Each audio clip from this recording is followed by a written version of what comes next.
A report is delivered after work is done. It describes what happens. The audience, they can accept it, they can question it, they can ignore it, but the decisions, they've already been made. The treaty itself is negotiated before the work begins. Both parties agree on what that success looks like and what will be measured and how the results will be interpreted. That agreement changes everything. It changes. The communications team isn't defending its numbers after the fact. It's actually reporting against the definition of success that the business leadership co-authored. Welcome to On Top of PR with Jason Mudd. Hello and welcome to On Top of PR. I'm your host, Jason Mudd with Axia Public Relations. Today, our special guest is Jessica Barber Scott. Jessica is a senior communication professional and independent consultant with 15 years of experience across regulated financial services, state government, and higher education. She's a PRSA Silver Anvil Award winner for crisis communication and has advised C-suite leaders at organizations including TIAA, Corebridge Financial, and Everbank. Her work spans communication governance, executive positioning, and measurement frameworks built to survive contact with the CFO. And that's why we're here today to talk about PR, measurement, and AI. Jessica, welcome to On Top of PR. Hey, thanks, Jason. It's nice to be with you. Yeah, I'm glad to be here too. I'm really glad that we're able to do this, and we appreciate our mutual friend Chris making the introduction today. This is one of my favorite topics, PR, measurement, and AI. I think that I'm excited because I know our focus for our time together is going to be on measurement, and then we'll talk about how AI changes it. I think this is a really good conversation. And as we were talking before we press record, we're both actively publishing on LinkedIn with these similar topics. And I'm just going to take a leap and say pet peeves, about how people don't think the right way about measurement. And I don't know about you, but my LinkedIn feed is always full of people kind of boasting about impressions and the number of impressions that they've earned or created. And I'm just, it's hard to kind of just keep scrolling when you see that, because you're like, impressions don't tell you anything or much meaningful, and it's not the full picture and what happened next. But I just hold back my tongue, I hold back my keyboard, and I just keep scrolling. So hopefully today someone will benefit from this conversation and kind of rethink how they're measuring, how they're reporting, and we can elevate the profession and give back to the profession today by, making everybody better and thinking differently about measurement. In our episode notes, which you'll find at ontopofpr.com/Jessica-Scott, you will find links to other episodes where measurement was a topic, and I think our audience will really benefit from that. So Jessica, let's just cut right to it and tear off the Band-Aid. Advertising value equivalency. I'm glad to say that's a word I haven't heard much lately, maybe even not at all this calendar year, but it's come up recently, partially because I've been really pushing back, like I said earlier, on some visibility and impression posts that I've seen where it just seems like the only thing they're measuring is impressions. And to me, I'm like, that's about as savvy as only measuring AVEs. And sometimes I wonder if AVEs might be slightly or equally as ridiculous. So yeah, let's talk about it. Yeah. I think I've probably not heard AVE as much as I've heard impressions, but AVE, when you're specifically talking to folks in finance, they see that as an equivalent, people who are not practitioners, who aren't digging around in, media hits and tracking it. So they see that value and they think, okay, these are equitable. They're not. We know that. And, most practitioners do know that somewhere in the back of their heads. But we know, I don't know about you, Jason, but I know that it's the industry declared AVE, dead in 2010, but it's still showing up on board decks. And I think the reason that those comms leaders reach for it, because it shows a dollar value. And oftentimes, when you're in the room with a C-suite executive, particularly with your finance guy, they want to know, well, what does this mean for our bottom line? Right. Well, AVE doesn't say that. AVE says this is how much it would cost if we ran an ad, which we all know, earned. That's not the same thing. I don't know about you, but I don't go looking at news outlets for an ad to specifically read about. Right. So, right. Yeah. So, the reason that it came up for me, look, I inherited a reporting deck where AVE was the headline metric, and this was years ago.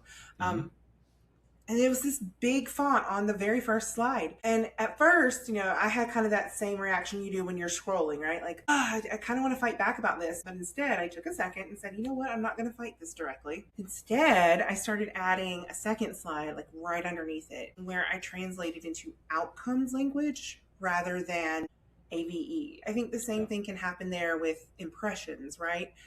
You start adding in the language that you really want to use. So this is a relationship management. You're speaking the same language, but you've got to first teach the language. Mm-hmm.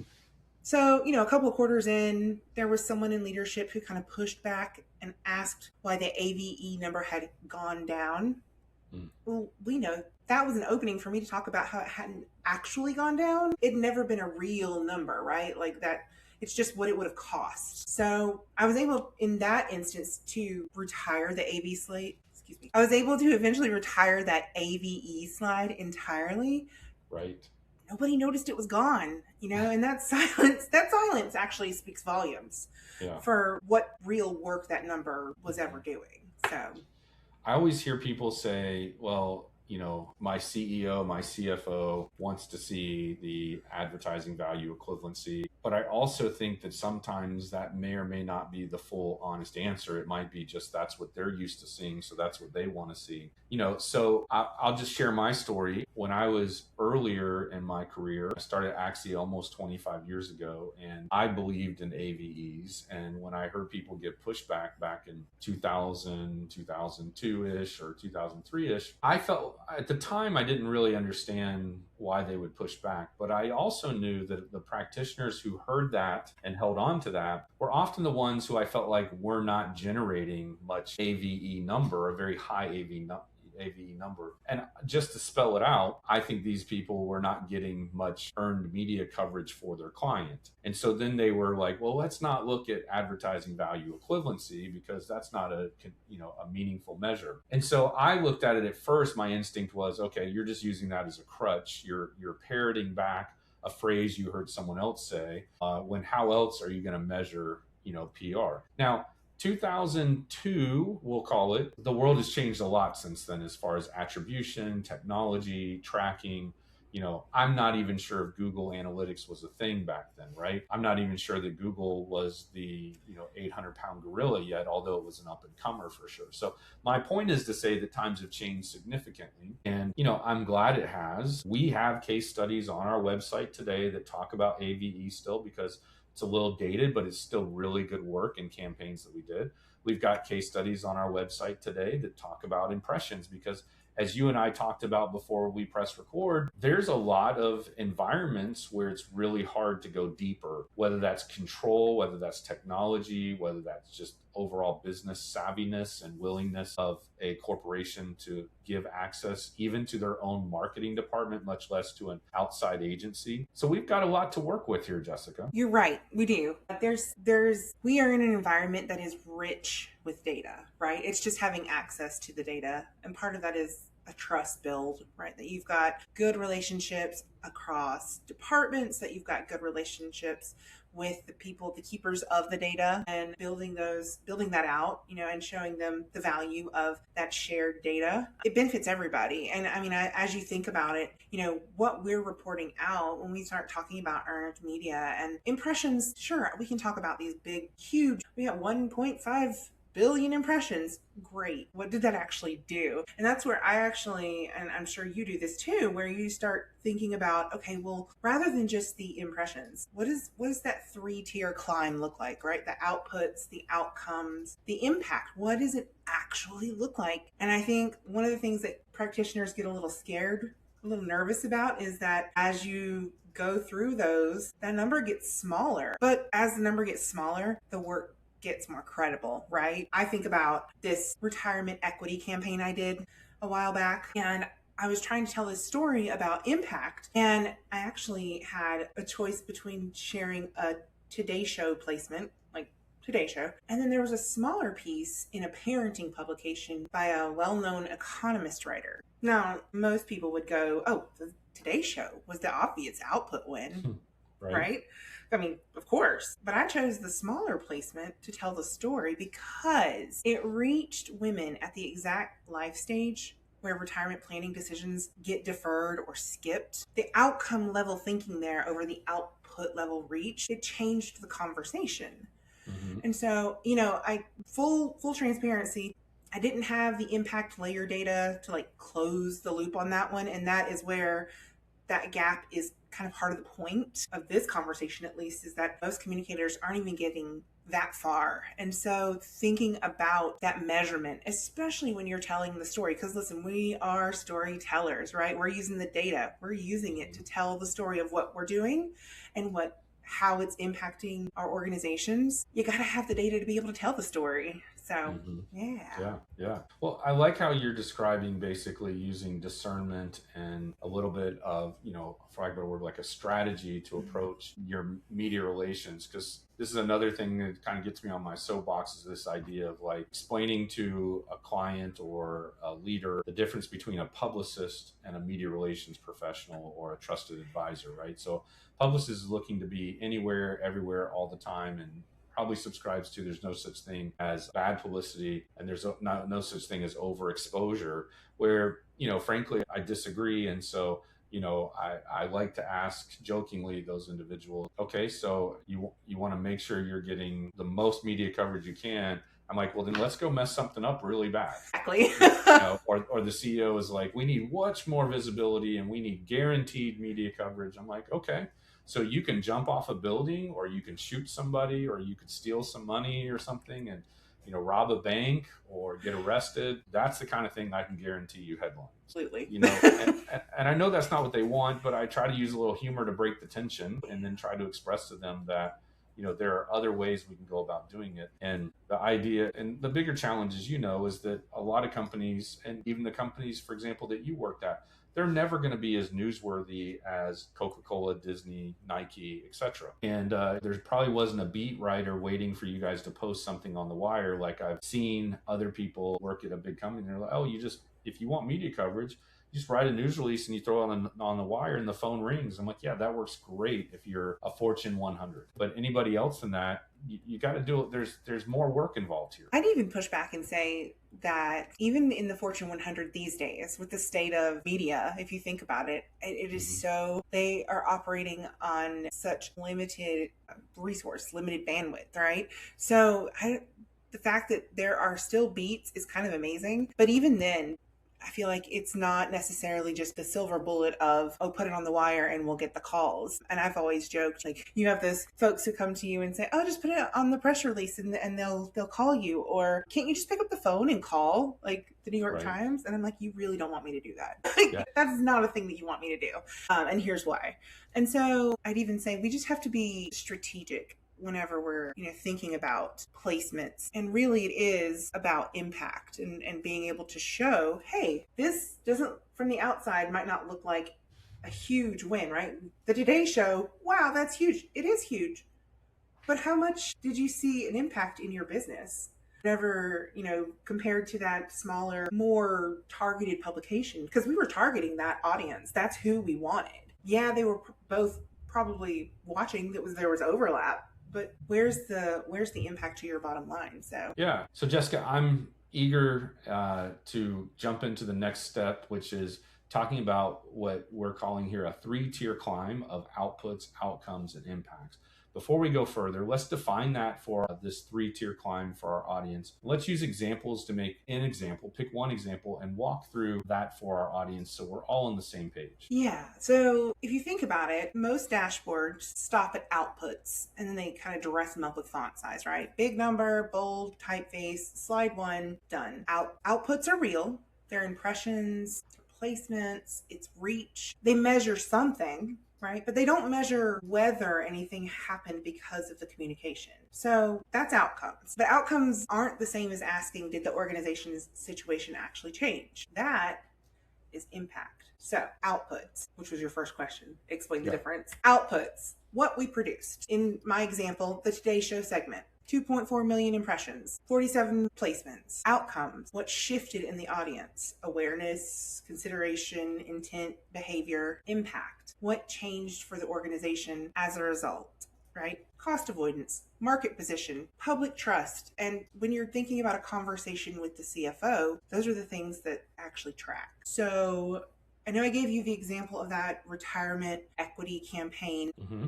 Yeah. And I really lean on that just because having a big show like the Today Show versus the smaller publication that is it's so targeted, and it is not the one that people reach for, right? They look for those massive reaches. Well, if we were only going to talk about outcomes, if we were only going to talk about outputs, sure, that Today Show is where we would stop. We'd stop at the outputs, actually. We wouldn't even get to the outcomes because it would be implied. When we're starting to talk about impact, we want to look at those more targeted placements. We want to look at what it actually looks like on the bottom line, right? Like that's what your CFO, when you're in the room with the CFO, they want to know, hey, okay, so 47 placements, great. 2 million people saw this, excellent. How many of them came to the website? How many of them called an advisor? How many of them opened an account? Like, what does that look like? Because all they care about is the money, right? Like the bottom line, the impact to the business, what it looks like. When you're thinking about outcome over output, it's a harder argument to make in the room. And it actually really requires you to understand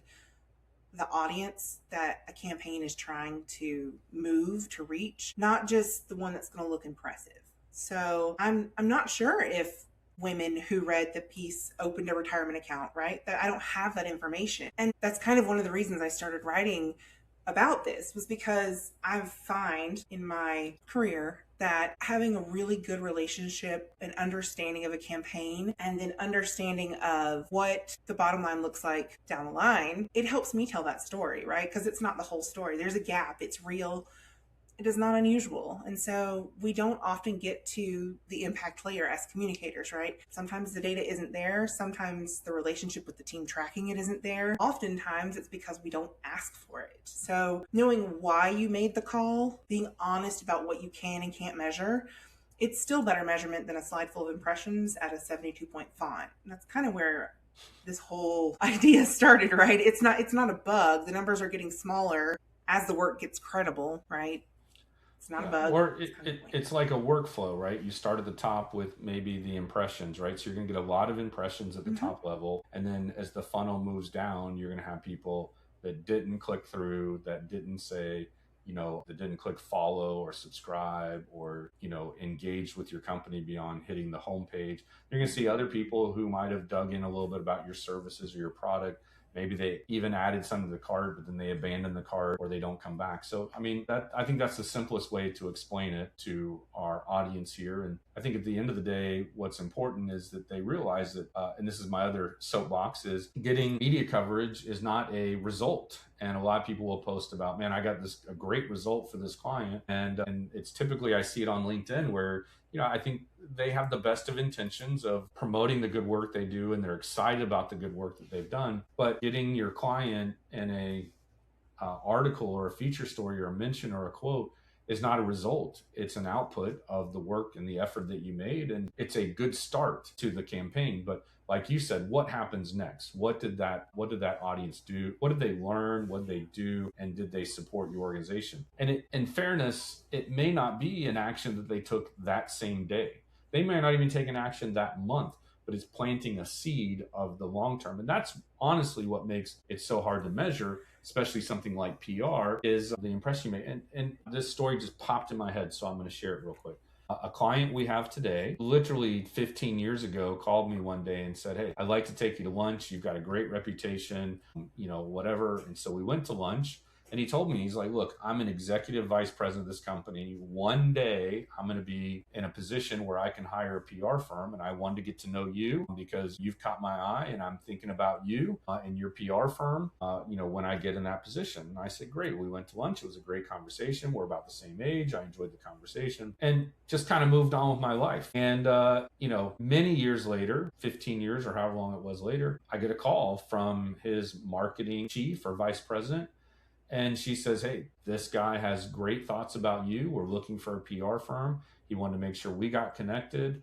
And so talked to her, connected with him. We started a whole process of seeing how we might do business together, and it happened. And, this is a pretty big billion-dollar corporation. And when I tell people this story, they're like, well, surely, Jason, surely you followed up with him. Surely you kept in touch and stayed top of mind. And I'm just, no, I really didn't. Like I wasn't sure if he was ever going to be in a position to be able to hire us. I meant no disrespect by it. I just simply was like, hey, well, if he's ready, he'll contact us. And at the end of the day, that's not how most people think, right? Most people are like, oh, I've got a lead, I've got to stay on top of it or whatever. But what I focused on was just building a strong brand and great reputation for myself and my agency. And I think I was able to stay top of mind because this person was invested in our organization and our content and the things I was saying. And I think there was an element of also that we were demonstrating what we say we do, right? We do a great job of getting our own PR. One compliment I've received from a total stranger who called our PR firm wanting to hire us is he said, either I see you guys everywhere is what he said. So either you're really good at what you do or you have a lot of free time on your hands and you need another client. And I said, yes to both, right? We're really good at what we do and we'd love another client. So at the end of the day, I think that's the long-term viewpoint that people need to consider is that PR is a long-term business strategy. And I say that all the time. It's not a overnight big shotgun effect that you can have those moments, right? I call them a moment of PR.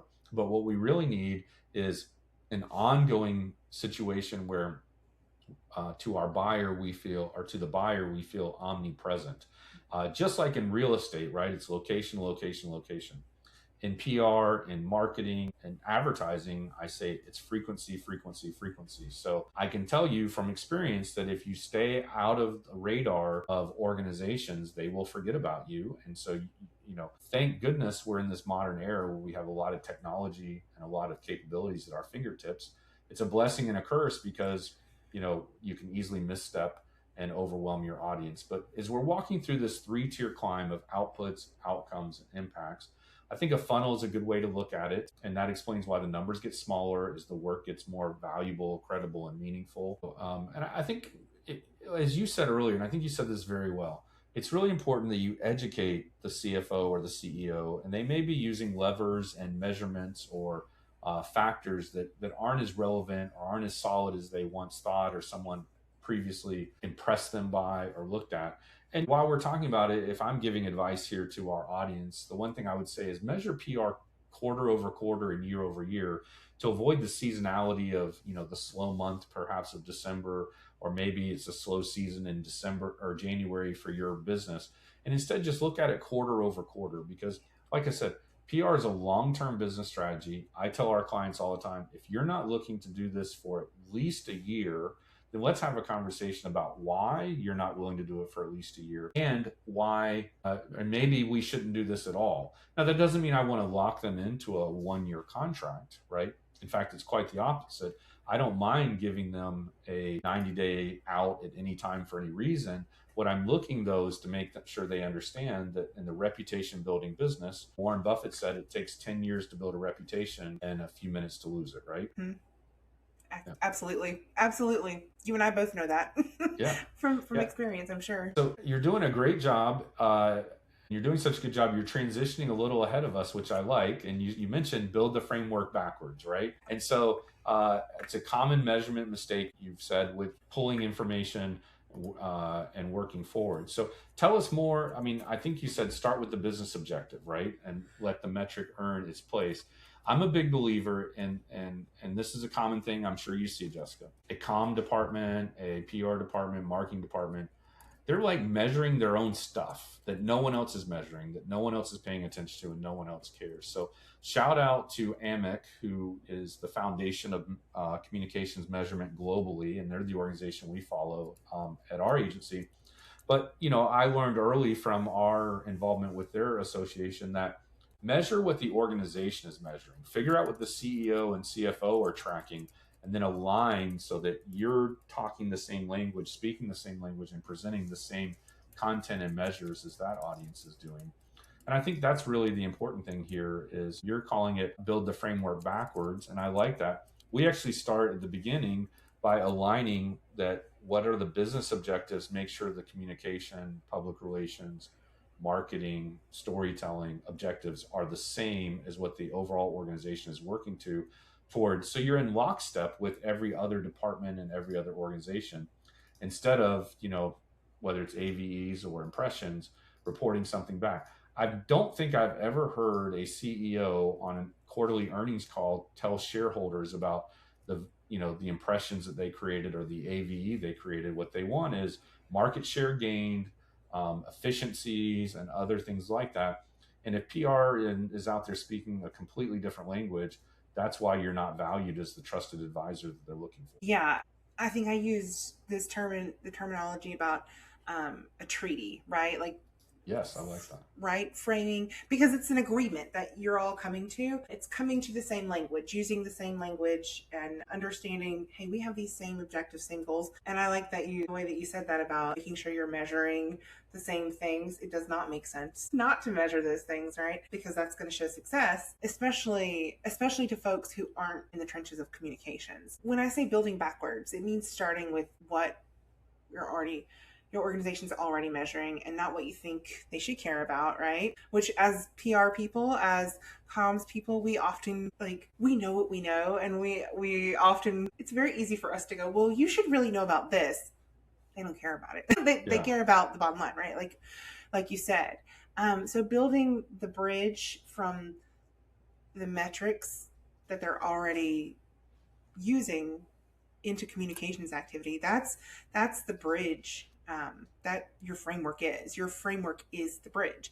So when you start thinking about that treaty, a report is delivered after work is done. It describes what happens. The audience, they can accept it, they can question it, they can ignore it, but the decisions, they've already been made.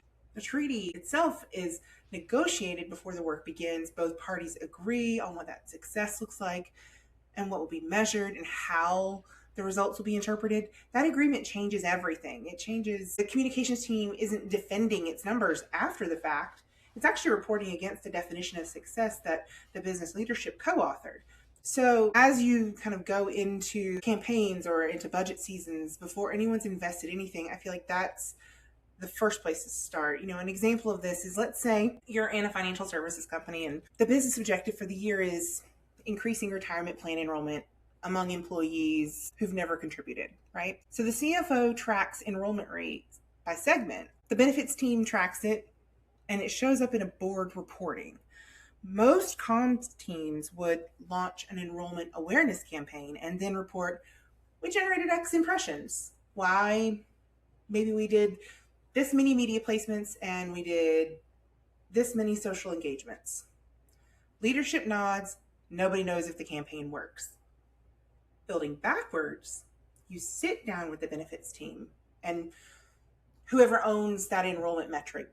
You do that before the campaign launches and you ask, so what does a successful quarter look like to you? They tell you, okay, enrollment among never contributors, we want it up 5 points in the 35 to 45 age band. Now you have a target that exists in their language. And now you work backwards. Okay, great. What does communication have to do to contribute to that movement? Well, it's got to reach that specific segment. Not the whole employee population, not a broad consumer audience, right? At a moment when they're open to acting, you want them, during that enrollment period. And it's got to drive them to the enrollment tool, not just to the content. So your measurement framework, it's got to track. It's got to get reach within the target segment, not your total impressions. It's got to get click through to the enrollment portal. And if you can get the data handoff, it's good to know what happened after they clicked.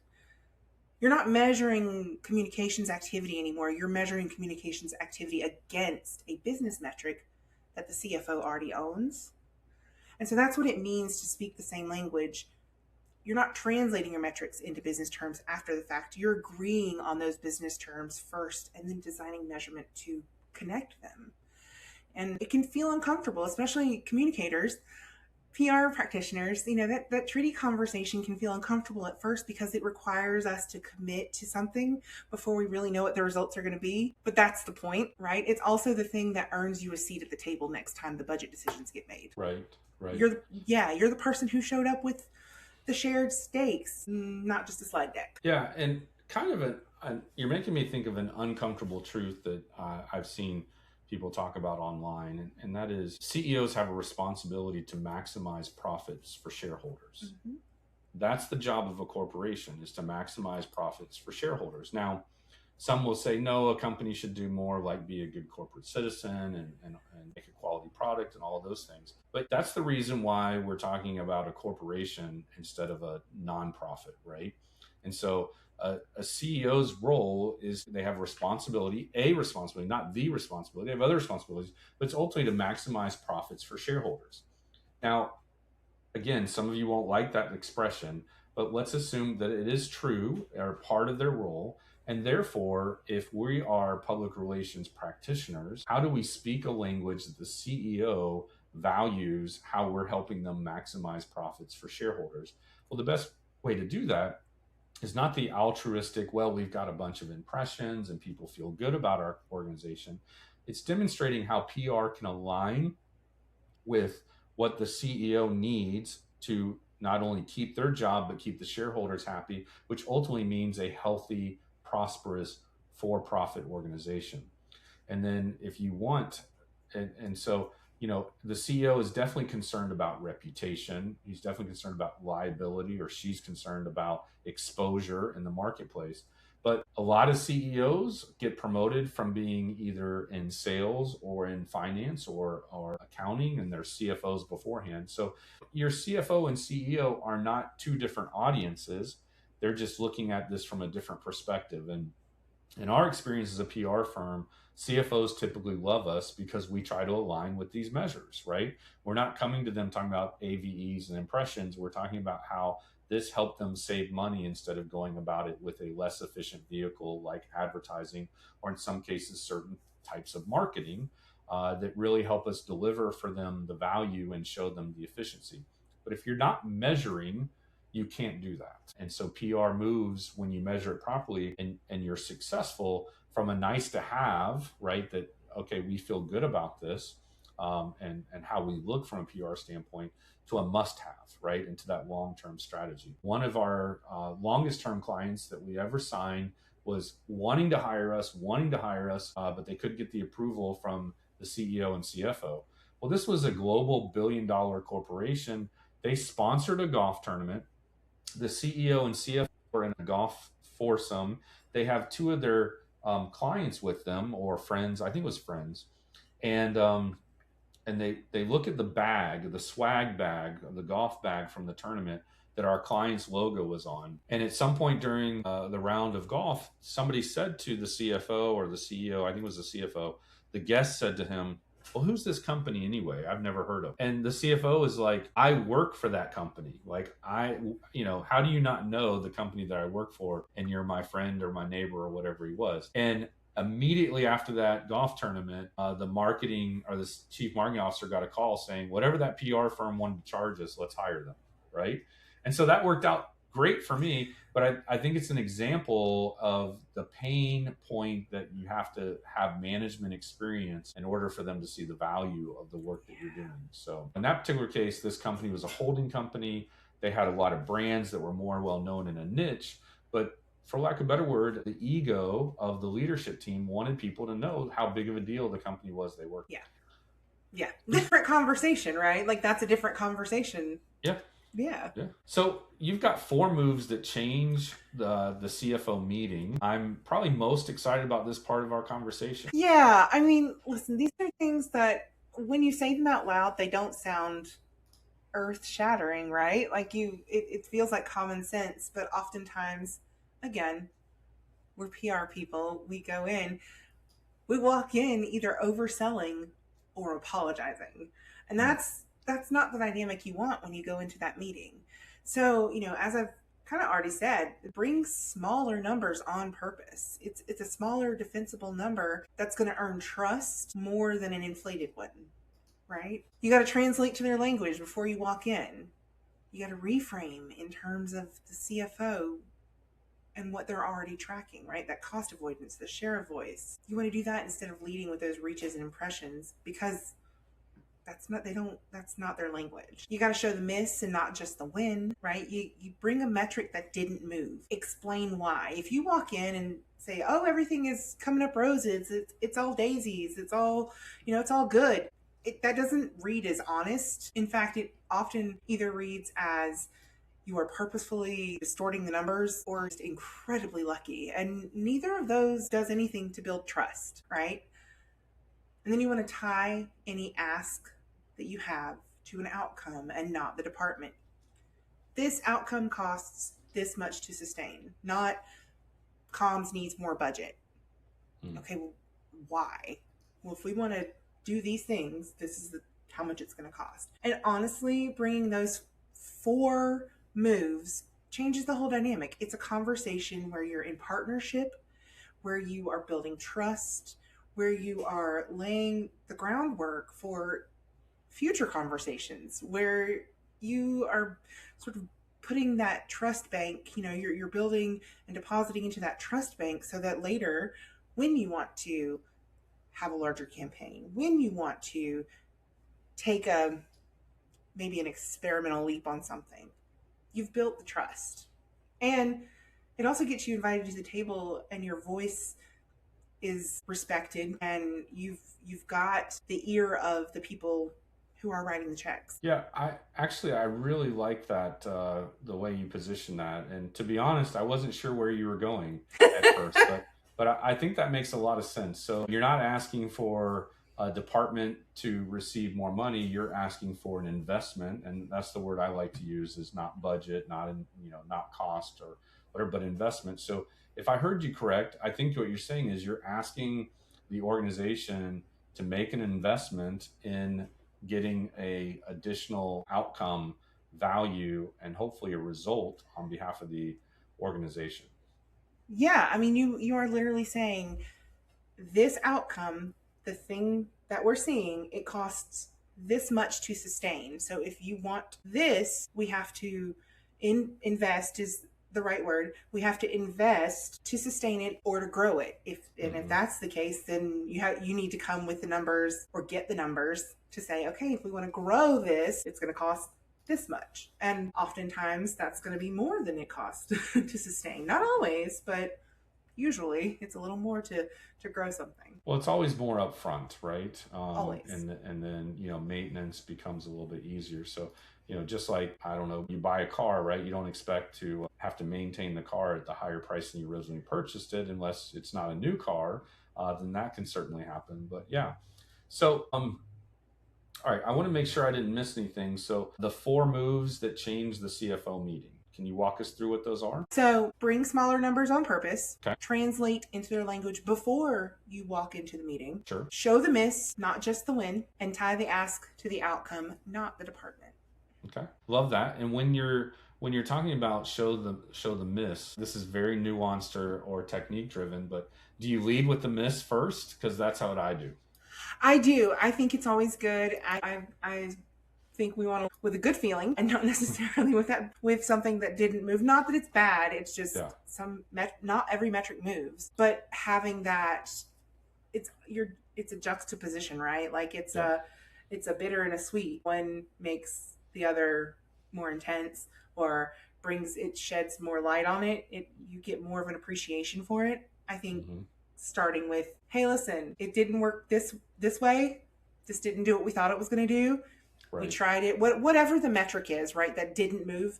And the thorough, not an apology, but an explanation of why. Come in with the data, not with an apology, with data.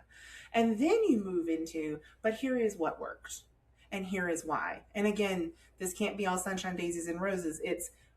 This was planned, this was strategic, this was not luck. We did this intentionally. Yeah, I love that you're talking about daisies and roses, because I think that's really important that we think that way. Also, I want to just rewind, because you're reminding me of, this goes back to when I first did the accreditation and public relations process. When you're writing a strategic plan, which you should be doing for every initiative, you start out with measurable objectives, right? SMARTER, right? And you take the acronym there, which I might mess up in the moment here, but specific, measurable, attainable, I'm going to forget them right now. But anyway, but you set those out, and they should match exactly back to how you're going to measure the program, right? Mm-hmm. So specific, measurable or attainable, relevant, time bound, evaluated or ethical, depending on who you ask, and then reported or revised, again, depending on who you ask, is what SMARTER stands for. But ultimately, so if you say we want to grow share of voice, I'm just making up a number, something, and I don't even know if that's a good SMARTER objective off the cuff. But if you want to say we want to grow share of voice by 20%, then when you evaluate the campaign, you have in the evaluation the same exact thing. Did we grow share of voice by 20%? If if yes or no, what was the total number, and what made us able to be successful, or what caused us to be unsuccessful? So when you're looking at a SMARTER objective, right, it's specific, measurable, obtainable, time bound, ethical, and reported. You want to make sure that that also allows you just to in turn evaluate by the same standards, because if there's a moving target, that's going to cause problems or complications or confusion down the road. Now, again, what did we agree upon? We agreed upon aligning ourselves with the goals of the C-suite and of the leadership and of the organization overall. I'm pretty sure accounting and HR and sales are not going around saying, but we must grow share of voice by 20%, right? That would be the PR person and myself getting in the way of creating our own metrics that no one else cares about. So my corporate clients have aspirations like, we need to grow shareholder value by this percentage. We need to grow, our Asia business by this piece of whatever. Sometimes it's, behind closed doors, we've got to sell this particular division off by the end of the year because it's hemorrhaging and we can't figure out how to make it better. And sometimes I've seen literally the company's goal is, hey, we just simply want to acquire this major competitor. And in order to do that, we've got to raise revenue. We've got to cut costs so we have some profit margins to be able to acquire that asset. Mm-hmm. So finding out what that is could be very insightful. And the way I would just drive this home real quick is, when we have clients that have multiple divisions, they might come to us very privately and quietly and say, hey, stop doing PR for this division because we're trying to dump it. And so we don't want to invest any more money in that division right now. Or maybe it's already sold, we just don't close for another 90 days or something like that. And so that's how you get to be the trusted advisor, is by, aligning yourself with their goals. So you hear these things and you can react and help manage the company's priorities instead of wondering why you don't have a seat at the table. So I really like your 4 moves. I'm glad we clarified exactly what those were. And a last piece of our conversation today, Jessica, I think we could just keep talking, is what AI changes in measurement and what it doesn't change. So I'm eager to hear your thoughts on this. Yeah. AI feels like it's everywhere, right? Like it's just in every single, you talked about LinkedIn earlier. It's in every single LinkedIn post, it feels like. Somebody's talking about AI, and we're hearing about it like it's changing the job market. It's changing the way we apply for things. It's changing everything. PR and comms is not different from that. AI can pull faster, right? It can synthesize more broadly. It can find patterns across data at a scale that really no human team can match. But what it can't do is tell you whether you're measuring the right thing in the first place. So framework discipline, that business alignment, the CFO relationship or the C-suite relationship, that's irreducibly human, right? That is the human connection, and it's what makes it work. In regulated industries especially, there's a gap between what AI can count and what a practitioner can interpret. And it's a line between a useful tool and a liability. So, I see all this discussion about, well, AI is gonna replace communications people. I mean, listen, if you are relying on an AI, an LLM to write your press releases are not going to be great. They're going to be okay, probably, but they're not going to be great. If you're relying on it to advise a C-suite member, a CEO, a CFO, a CMO, it's not gonna speak their language for sure, because it doesn't have the relationship that you do. It doesn't have the experience that you do. Does it have access to all the data? Absolutely. And it's going to synthesize much faster than these eyes are, right?